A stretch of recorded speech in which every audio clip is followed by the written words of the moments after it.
तो हाइपरलिंक में bye default feature क्या होता है, नीचे डॉट डॉट डॉट करके अंडरलाइन बनता है, यस या नो। तो अगर आप चाहते हैं कि डॉट डॉट करके अगर लाइन नहीं बनना चाहिए तो उस केस में टेक्स्ट डेकोरेशन को क्या कर देंगे, नन कर देंगे। तो अंडरलाइन जो है ना वहाँ आपको नहीं दिखेगा। ठीक है, चलिए आपको बताते हैं कैसे करना है। फुल प्रैक्टिकल एग्जांपल लेके चलते हैं। तो सबसे पहले CSS बना लेता हूँ। Let's share screen.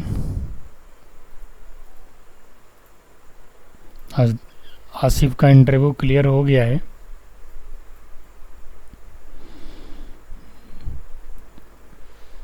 चलिए यहाँ पे मैं एक पेज ऐड कर लेता हूँ। Text transform.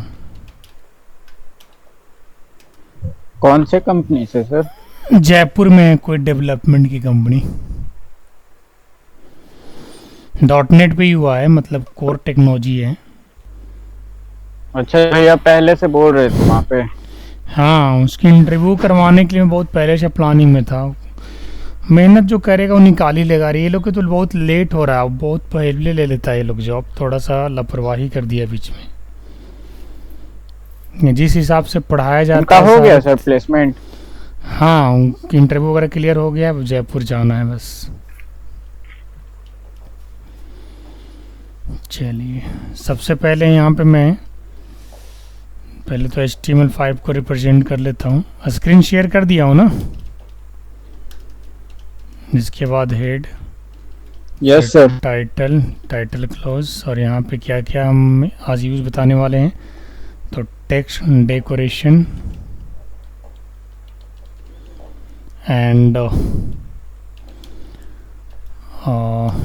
टेक्स्ट ट्रांसफॉर्म, जिससे आप सेंटेंस को केसेज में बदल सकते हैं, यानी अलग अलग केस ले सकते हैं। etc। हेड को बंद कर दिया हमने यहाँ पे। बॉडी स्टार्ट किया, बॉडी बंद कर दिया, HTML बंद कर दिया। अब यहाँ पे हेड के अंदर मैं क्लास बना रहा हूँ। तो सबसे पहले स्टाइल डिफाइन कर लेता हूँ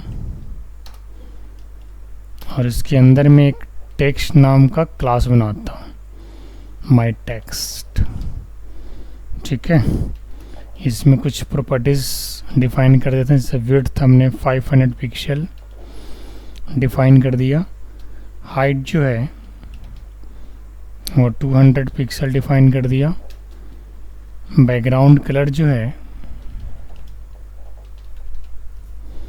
वो हमने रेड ले लिया। फ़ॉन्ट साइज जो है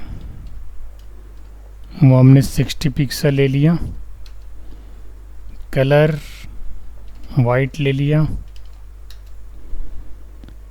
फ़ॉन्ट वेट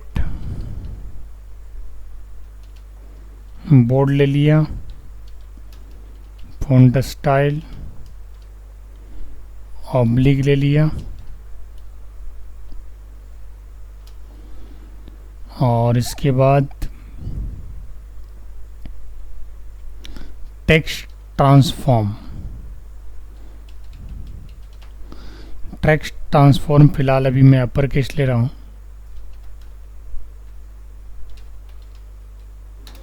इसमें आप लोअर केस भी ले सकते हैं। टेक्स्ट अलाइन सेंटर ले लिया। टेक्स्ट डेकोरेशन नन कर दिया फिलहाल मैंने। ठीक है, अगर आप टेक्स्ट डेकोरेशन नहीं लगाएंगे तो क्या होता है वो भी आपको बताऊंगा। और एक पैराग्राफ के लिए एक और क्लास बना लेते हैं माई पारा के नाम से। और इसके अंदर विड्थ जो है वो ले लेता हूँ 100 pixel.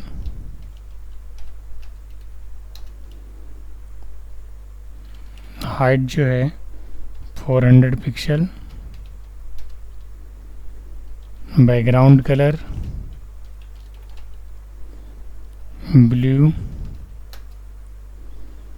Colour white. Font size 30 pixel, text align left. ये कुछ हमने दो क्लासेस बना ली हैं, दो क्लासेस के अंदर काफ़ी सारे प्रॉपर्टीज हम लिए हैं। एक जो क्लास है माई टेक्स्ट का, उससे मैं माई डिव के लिए बनाऊंगा, तो ये माई टेक्स्ट के जगह जो है ना, यहाँ पे माई डिव कर देता हूँ। Text inside div, text in div, class का नाम ले लिया, और ये हमारा माई क्लास माई पारा रहेगा। दो क्लास बनाए हैं, दोनों के अंदर प्रॉपर्टीज़ वगैरह यूज़ की हैं। हम देखते हैं इनको यूज़ करके किस तरीके से ये रिज़ल्ट रिफ्लेक्ट करता है। तो पहले बॉडी में डिव ले लेंगे, और डिव के जो क्लास है, क्या नाम है उसको, उससे कॉल कर देता हूँ। उसका नाम है टेक्स्ट इन डिव। तो यहाँ पे क्या लिख लेंगे, class is equal to text in div. और इसके बाद हमें क्या करना है, यहाँ पे कोई मैसेज डाल देता हूँ, वेलकम टू सुप्रो पाठशाला। अब इस डिव के बाद नीचे जस्ट एक पैराग्राफ ले लेता हूँ, पी से स्टार्ट करता हूँ, और पी को यहाँ बंद भी कर देता हूँ। और इसका क्लास जो हमने बनाया है दैट इज़ माई पारा।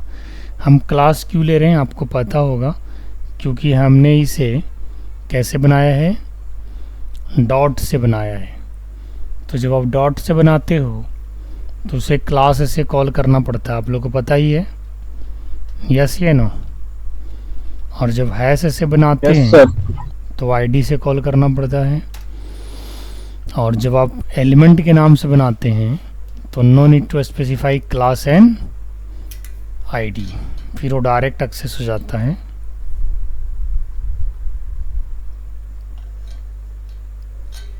पैराग्राफ के अंदर मैं कुछ सेंटेंस लिखना चाहूँगा, मैं लिख देता हूँ सेंटेंस सुप्रो पाठशाला से ही। ये रहा सुप्रो पाठशाला।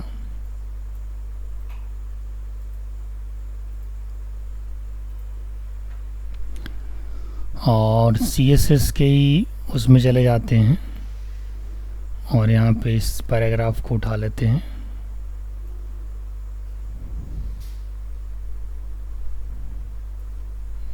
इसे उठा लेते हैं और उठा करके यहाँ पे रख देते हैं। ब्रेक लाइन ये सब लगा देता हूँ, क्योंकि पैराग्राफ के अंदर by default feature break line नहीं होता है। हालांकि प्री टैग जो हम लोगों ने पढ़ा था उसमें ब्रेक लाइन का फीचर होता है, लेकिन पैराग्राफ के अंदर फीचर नहीं होता है। अब इसको चला रहे हैं, टेक्स्ट ट्रांसफॉर्म को ध्यान दीजिएगा।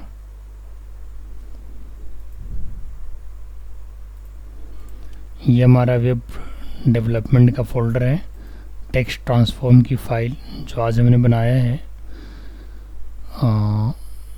ये रहा, इसको रन करके देखते हैं एक बार। तो आप देख सकते हैं वेलकम टू सुप्रो पाठशाला, जिसकी बैकग्राउंड कलर हमने क्या लिया था, बैकग्राउंड कलर लिया था हमने रेड, ठीक है। और कलर हमने क्या लिया था, वाइट लिया था। और विड्थ 500 पिक्सल जो कि दिख रहा है, और हाइट कितना था, 200 पिक्सल था, कि 300 था, 200 था। फ़ॉन्ट साइज 60 पिक्सल जो कि दिख रहा है। फ़ॉन्ट वेट बोल्ड जो कि दिख रहा है। फ़ॉन्ट स्टाइल ऑब्लिक ये भी काम कर रहा है। टेक्स्ट ट्रांसफॉर्म अपर केस वो भी दिख रहा है। और टेक्स्ट अलाइन सेंटर ये भी दिख रहा है। टेक्स्ट डेकोरेशन नन, ये कहता है कि अगर कोई अंडरलाइन वगैरह होता तो अंडरलाइन हट जाता वहाँ से। और पैराग्राफ का जो आपको बॉडी दिख रहा है फ़िलहाल अभी, हालांकि हमने इसमें स्क्रॉलिंग वगैरह अलाउ नहीं किए हैं, तो पैराग्राफ के जो हमने विड्थ लिया था वो 100 पिक्सल लिया था, जबकि मुझे 1000 पिक्सल लेना था। चलिए मैं इसको 1000 पिक्सल कर देता हूँ, तब अच्छा से दिखेगा।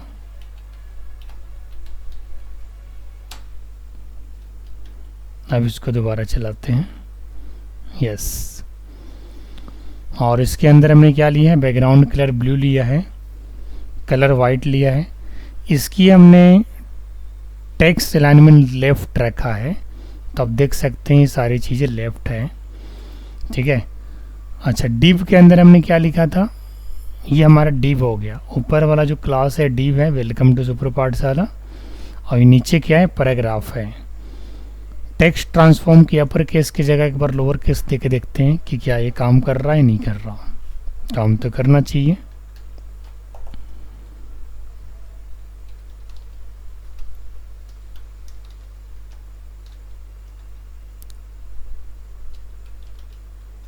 LOWER lower case. अब इसको चला के दोबारा देखते हैं, इट इज़ वर्किंग फाइन, ठीक है। बट टेक्स्ट डेकोरेशन जो है उसे कब यूज़ करेंगे, जैसे मान के चलिए कहीं पे अगर आपने एंकर टैग लगा दिया, जैसे हम यहाँ पे एंकर टैग भी लगा देते हैं। div के अंदर एक एंकर टैग ले लेता हूँ यहाँ पे, दिस इज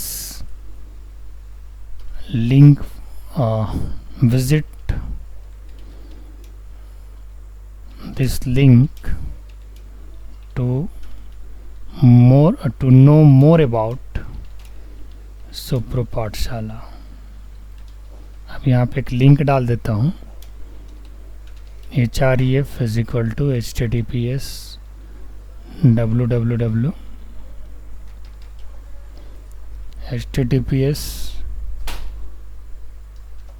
www.supropathshala.com, ठीक है। और यहाँ पे लिख दिया हमने क्लिक हेयर, और ई को हमने बंद कर दिया, ठीक है। अब देखिए होगा क्या, मैं इसको रन करा रहा हूँ और यहाँ पे थोड़े से इसकी जो साइज है ना,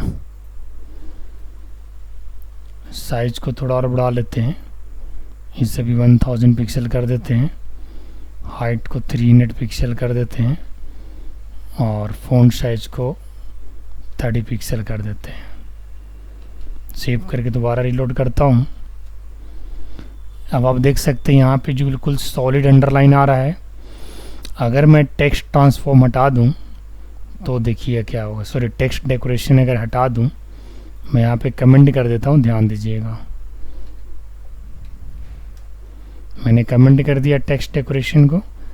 टेक्स्ट डेकोरेशन कमेंट करने से पहले जो क्लिक हेयर था उसके नीचे सॉलिड अंडरलाइन था, लेकिन जैसे मैंने टेक्स्ट डेकोरेशन हटाया, यहाँ पे आप देख सकते हैं, थोड़ा बड़ा कर देता हूँ, इसमें कुछ खास नज़र नहीं आ रहा है। हालांकि यहाँ पे अंडरलाइन जो है उसी के लिए यूज़ होता है। एक बार ज़रा दोबारा से लगाते हैं, डेकोरेशन का स्पेलिंग सही है ना। अच्छा, दो चीज़ है, टेक्स्ट डेकोरेशन नन और अंडरलाइन। एक बार मैं अंडरलाइन डाल के देखता हूँ, text decoration underline,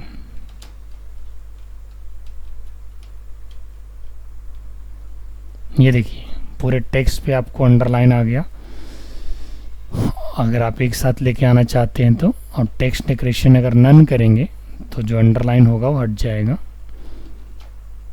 anchor tag से अंडरलाइन नहीं हटेगा, वो डिपेंड करता है ब्राउज़र के ऊपर। लेकिन अभी आप देख सकते हैं कि अभी जो अंडरलाइन है वो एंकर टैग के नीचे भी अंडरलाइन पड़ा है, ठीक है। हालांकि उस चीज़ को देने के लिए हम लोग अलग से यू टैग लगाते हैं, लेकिन अब टेक्स्ट डेकोरेशन नन कर देंगे तो बाकी टेक्स्ट का जो अंडरलाइन है वो हट जाएगा। हम देख सकते हैं अंडरलाइन नहीं हटेगा, क्योंकि बाय डिफ़ॉल्ट फीचर है वो रहेगा ही रहेगा, और बाकी जो लाइन का अंडरलाइन था वो हट गया। तो ये दो चीज़ आपको सीखने को मिल गया कि टेक्स्ट डेकोरेशन नन करोगे तो जो अंडरलाइन है, फालतू का जो अंडरलाइन वहाँ पे डला हुआ है वो हट जाएगा, और अगर अंडरलाइन आपको लगाना है तो टेक्स्ट डेकोरेशन को अंडरलाइन कर सकते हैं। और दूसरा चीज़ है टेक्स्ट ट्रांसफॉर्म, जहाँ पे आप lower case and upper case यानी केस को बदल सकते हैं। आप सेंटेंस केस भी एक बार चेक कर लेते हैं, प्रॉपर केस लेगा यहाँ पे शायद, नहीं प्रॉपर केस नहीं लेगा, सेंटेंस केस ये भी नहीं लेगा, लोअर एंड अपर ही लेगा, सिर्फ upper case and lower case दो ही लेगा। अभी अपर केस हो गया, ठीक है। तो ये दो प्रॉपर्टी याद रखिएगा, text transform and text decoration. अब आगे चलते हैं और आपको बताता हूँ कि डिव को डिवाइड कैसे किया जाता है मल्टीपल पार्ट्स में, और इसकी कॉपी मैं वर्ड में बना लेता हूँ, पीडीएफ इसका लिंक अपलोड कर दूंगा।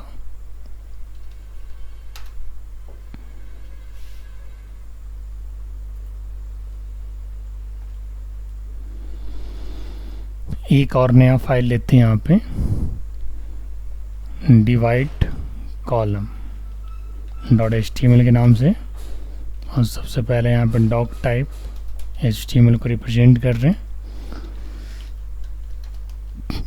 हेड टाइटल यहाँ पे बताने वाले हैं डिवाइड डिव इन मल्टीपल कॉलम्स।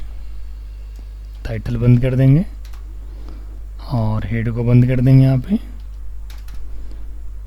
बॉडी यहाँ से ओपन करेंगे, बॉडी क्लोज करेंगे,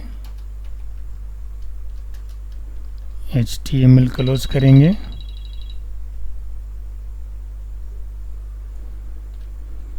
अब मैं यहाँ पे क्या कर रहा हूँ, सबसे पहले एक क्लास बना रहा हूँ CSS के अंदर।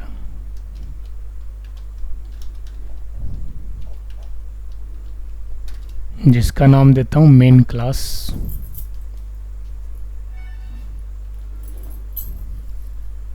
एक क्लास बनाया हमने जिसका नाम दिया हमने मेन क्लास। ठीक है, इस मेन क्लास की विड्थ हम कितना लेके चल रहे हैं, 500 पिक्सल, और हाइट कितना लेके चल रहे हैं, 500 पिक्सल, और इसके बाद बैकग्राउंड कलर जो है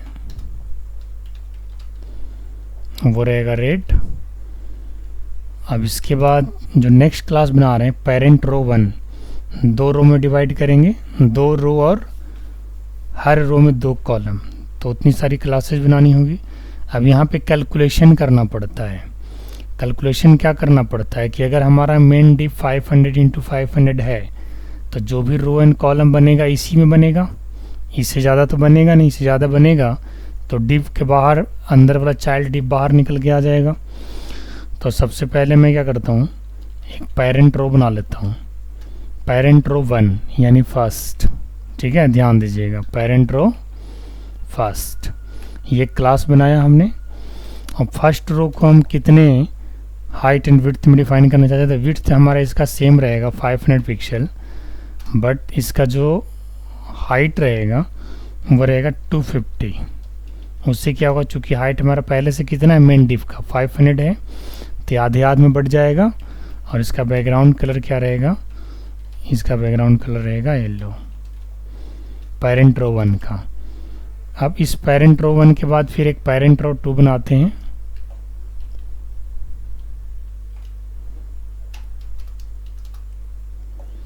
और पेरेंट रो 2 में विड्थ क्या रहेगा, यहाँ भी रहेगा 500 पिक्सल, हाइट क्या रहेगा 250 पिक्सल, बैकग्राउंड कलर ब्लू। ठीक है, अब ये 2 रो हो गया, ये फर्स्ट रो और ये सेकंड रो। अगर आप नोटिस करेंगे तो मेन डिव का हाइट एंड विड्थ कितना है दानिश, 500 एंड 500। फर्स्ट रो बढ़ गया हमारा 500 और 250, तो बचा कितना, 500 विड्थ एंड 250 हाइट बचा। अब हमें कॉलम बनाना है, कॉलम कितने कितने का बनाना है, इस बार हम विड्थ को कम करेंगे। पहले हमने हाइट को कम करके रो बना लिया। अभी अगर आपको रिजल्ट दिखाऊंगा तो ऊपर नीचे 2 रो दिखेगा जिसकी विड्थ 500 होगी और दोनों रो की अलग अलग जो हाइट होगी वो 250 होगी। अब जो दोनों रो बन करके आया उसमें हमें हर एक रो में 2 कॉलम बनाना है। अब वो डिपेंड करेगा कि आपको 2 कॉलम बनाने हैं, 3 कॉलम बनाने, आगे चल करके आपको 12 कॉलम भी बना के दिखाएंगे। एक डिव के अंदर आप 12 कॉलम बना सकते हो, 12 कॉलम आपको बना के दिखाऊंगा, चिंता नहीं करिए। मैक्सिमम 12 कॉलम ही बनता है, उससे ज़्यादा नहीं बनेगा। ठीक है, अब मैं यहाँ पे क्या करता हूँ, कॉल1 एक क्लास बनाता हूँ कॉलम 1 के लिए, जिसकी विड्थ जो है 250 पिक्सल लेता हूँ और हाइट भी 250, क्योंकि हाइट तो इसका फिक्स है, फर्स्ट रो की हाइट 250 है, बट विड्थ कितनी थी, विड्थ थी 500, उसको हमने क्या कर दिया, आधा कर दिया, 250 मार दिया, ठीक है।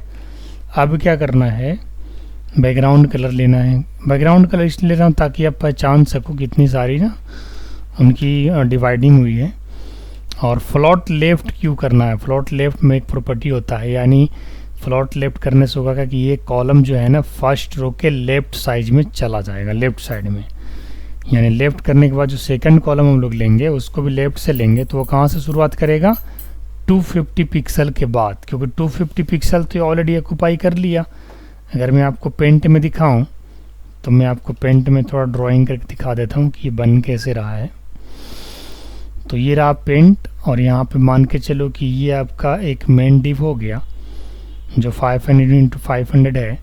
अब इसको सबसे पहले हमने 2 रो बनाया, तो 2 रो के लिए हमने क्या किया, इसको 250 से इधर बांट दिया, समझ गए ना, ऐसे सांग इधर ही बट गया, ऐसे समझ में आ रहा है, बीचों बीच ये बट गया 250। और बटने के बाद फिर इसको 2 भाग में बांटना है, तो इसको 2 भाग में बांटेंगे और इसका हमने पोजीशन क्या दे दिया, लेफ़्ट। इसका पोजीशन क्या दे दिया, लेफ़्ट। तो जब लेफ़्ट पोजीशन दिए तो लेफ़्ट से 250 ऑक्यूपाई कर लिया, लेफ़्ट से 250 ऑक्यूपाई कर लिया इधर। तो इधर का जो डिव होगा, कॉलम बनेगा, उसको लेफ़्ट से लेंगे, तो अब तो इसका लेफ़्ट क्या हो गया, इसका लेफ़्ट ही हो गया ना, क्योंकि इधर तो ऑक्यूपाई हो गया ऑलरेडी। ये बनेगा आपको, चलिए दिखाते हैं। कॉलम 1, अब कॉलम 2। CSS में थोड़ी कैलकुलेशन करनी पड़ती है, इस चीज़ का ध्यान रखिएगा। तो 50 pixel height, 250 pixel background colour red, float left, ये हो गया। चलिए अब इसको करना क्या है, अब इसको करना है हमें कॉल। तो कॉल कैसे करना है, चलिए कॉल करने के लिए हमें डिव बनाना पड़ेगा। तो सबसे पहले मेन डिव हम कहाँ बनाएंगे, बॉडी के अंदर। ये हमारा मेन डिव हो गया।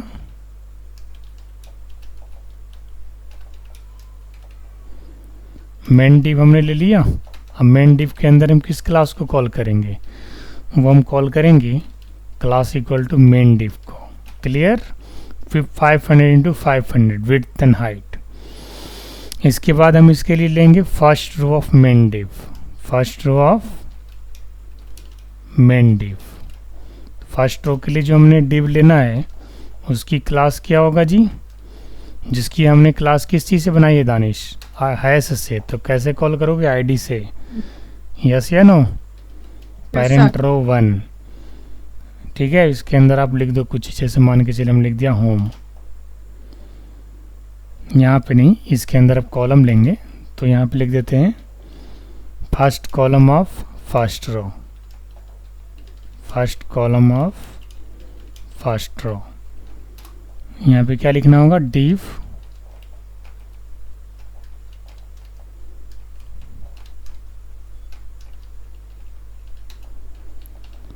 क्लास इक्वल टू कॉल1, ठीक है। अब यहाँ क्या लिख देंगे, होम। यहाँ पे क्लास क्यों लिखा, क्योंकि हमने कॉल1 को डॉट से बनाया है, और हमने पेरेंट रो 1 क्यों लिखा, क्योंकि हैश से बनाया है, so we need to call with ID, ठीक है। अब ये फर्स्ट कॉलम, फर्स्ट रो के अंदर फर्स्ट कॉलम हो गया, ठीक है। और सेकंड कॉलम में हम ले लेंगे अबाउट, तो यहीं पे बस इसी को कॉपी कर लेते हैं, पेस्ट कर देंगे, और यहाँ पे लिख देंगे second column of first row. तो यहाँ पे call2 दे दो, और यहाँ पे क्या लिख दो, होम की जगह अबाउट। जस्ट फॉर एग्जांपल बता रहा हूँ कि डिव को कैसे डिवाइड किया जाता है। अब इसके बाद रो हमारा बंद हो गया, कहाँ पे, ये हमारा रो बंद हुआ, फर्स्ट रो एंडिंग हेयर, ये मैं लिख देता हूँ यहाँ पे, फर्स्ट रो एंडिंग हेयर। अब सेकंड रो स्टार्ट होगा, तो एक हॉरिजॉन्टल लाइन डाल देते हैं, लाइन ब्रेक हो गया। अब सेकंड रो स्टार्ट करने से पहले एक कमेंट लाइन डाल देते हैं, second row of main div. Second row के लिए फिर एक डिव ले लेंगे, और डिव को यहाँ पे क्या करेंगे, क्लोज कर देंगे, ठीक है। अब सेकंड रो के लिए भी हमने जो क्लास बनाया था वो हैश से बनाया था, तो यहाँ पे हम क्या करेंगे, parent row to id is equal to pass करा देंगे। ठीक है, अब यहाँ पे क्या लिखेंगे, first column of second row. तो यहाँ पे कमेंट लाइन लिख देता हूँ, first column of second row. Clear. अब यहाँ पे एक डिव लेना पड़ेगा। देखो तो डिव कैसे प्ले हो जा रहा है, आपस में एक दूसरे को हम लोग बांट दे रहे हैं डिव को।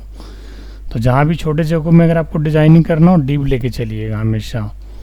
क्लास इक्वल टू कॉलम, यहाँ पे लिख देते हैं gallery,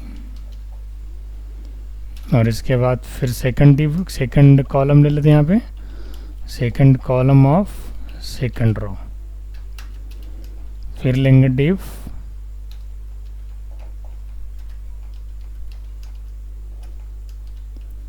class equal to col two, और यहाँ पे क्या ले लेंगे, कॉन्टैक्ट। ये हमने डिवाइड कर दिया। अब मैं आपको सेव करके रन करके चलाता हूँ, ध्यान दीजिएगा। समझ में आ रहा है कैसे कैसे क्या होगा, देखते एक बार कॉल करके। ये हमारा डिवाइड डिव, डिवाइड कॉलम ना, हाँ डिवाइड कॉलम। ये देखिए जैसा बनाया था वैसा ही आया। ये हॉरिजॉन्टल लाइन में डाला इसलिए हॉरिजॉन्टल लाइन दिख रहा है। ये आपका फर्स्ट रो हो गया, सेकंड रो हो गया, दोनों का साइज सेम है। फर्स्ट रो का width and height, second row का width and height. First row का first column home, first row का second column about, second row का first column gallery and second row का सेकंड कॉलम कॉन्टैक्ट। तो इस तरीके से मैंने कितने सारे डिव यूज़ किए, 4 डिव बनाने के लिए। एक तो ये मेन डिव हो गया, दिस इज़ 500 इंटू 500, समझ रहे शशांक दानिश। ये जो मेन डिव हो गया कितना हो गया, 500 इंटू 500। अब इसमें से 250 का एक फर्स्ट डिव यानी फर्स्ट रो हो गया, और 250 का एक सेकंड हो गया। फिर 250 में हमने क्या किया, 250 इसका क्या होगा, 250 इसका हो गया हाइट, बट विड्थ तो 500 ही था। तो फिर हमने कॉलम डिवाइड करने के लिए क्या कर दिया, कॉलम की विड्थ को 250 कर दिया, हाइट पहले से 250 था ही। अभी लेफ़्ट पोजीशन लिखने का मतलब क्या है कि इसका अभी अगर कोई कॉलम नहीं बना है, और अगर आप किसी कॉलम को बना रहे हो तो उसका लेफ़्ट पोजीशन कहाँ से होगा, बिल्कुल 0 पिक्सल से। लेकिन अब अगर कोई कॉलम बन गया तो इतना जगह तो पहले से ऑक्यूपाई हो गया। तो अब अगर कोई नया कॉलम बनता है और उसकी भी फ्लोट लेफ़्ट करते हैं, तो उसकी अब पोजीशन कहाँ से स्टार्ट होगा, जहाँ से फर्स्ट कॉलम की एंडिंग हुई है। यस या नो, फर्स्ट कॉलम ने ऑलरेडी जगह बना लिया वहाँ पे, तो सेकंड कॉलम यहाँ पे ऊपर में तो आएगा नहीं। अगर फ्लॉट लेफ्ट करेंगे तो इसके बाद ही ये लेगा। तो इस चीज़ का ध्यान रखिएगा, समझ गए। तो ये आज आपको बताया मैंने कॉलम को डिवाइड करना, और इससे आप अपनी वेबसाइट्स के अंदर यूज़ कर लेना। थोड़ा थोड़ा बता रहा हूँ, आप लोग प्रैक्टिस बिल्कुल नहीं कर रहे हो CSS वगैरह पे। प्रैक्टिस करके आप लोग ग्रुप में शेयर भी करते रहिए, ताकि हम उसको देख पाएँ क्या क्या कर रहे हो क्या नहीं कर रहे हो। ठीक है दानिश, आज इतना ही रखते हैं। कल इसकी प्रैक्टिस आप लोग कर लीजिएगा, फिर परसों इसको और आगे बढ़ा देंगे थोड़ा। इसकी PDF में लिंक जो है लगा देता हूँ। ठीक है, आप लोग जाइए और आगे पढ़ाई करिए, उसको पीछे से रिवीजन करो। पहले बहुत सारा रिवीजन छूटा हुआ है।